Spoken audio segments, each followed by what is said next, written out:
Australia's diplomatic and trade officials are scrambling to clarify the full implications of a decision to stop coal shipments to a northern Chinese port.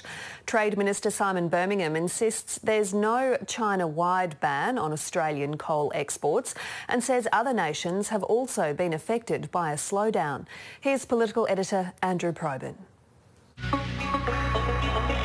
Dalian, a port city in northern China, markets itself domestically as a glittering destination for tourists. For Australia, it's coal that's been the regular arrival, in big quantities too. Until now, China's stopping Australian coal coming ashore. The purpose of this is to better maintain Chinese import enterprises' legitimate rights and interests and to ensure environmental safety. The Australian government and diplomatic corps left to decipher what that means. Well, I wouldn't jump to conclusions. We are still trying to establish the facts. And with 8% of Australia's coal exports to China going through Dalian, it's got everyone on alert. If it were to be the sign of a deterioration in the underlying political relationship between Australia and China, that would be much more concerning. The Reserve Bank governor recognising what's at risk when Australia's relationship with China sours.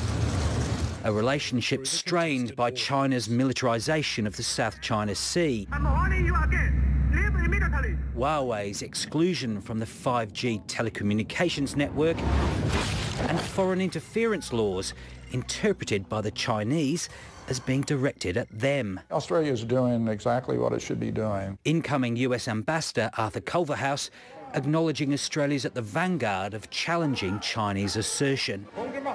It's been welcomed here in Washington, yes, absolutely. Absolutely, and matter of fact, we could do more. But with coal one of Australia's biggest exports, China has the ability to bludgeon a massive hole in our economy. This would be, if it came to pass, in relation to other ports in China, a very significant and negative economic development for Australia. This isn't the first time this has happened. This is not new.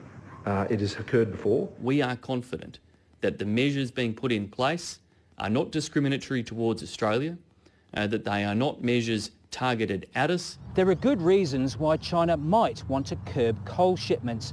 There are signs its economy is slowing and it's got its own coal industry to protect, not to mention environmental concerns. But the Australian government knows too that there are some in China who wouldn't mind it being interpreted as a retaliatory strike, given some of the recent tensions. And the hawkish comments from America's next envoy to Australia only emphasises how trade and strategic priorities might clash. Andrew Probyn, ABC News, Canberra.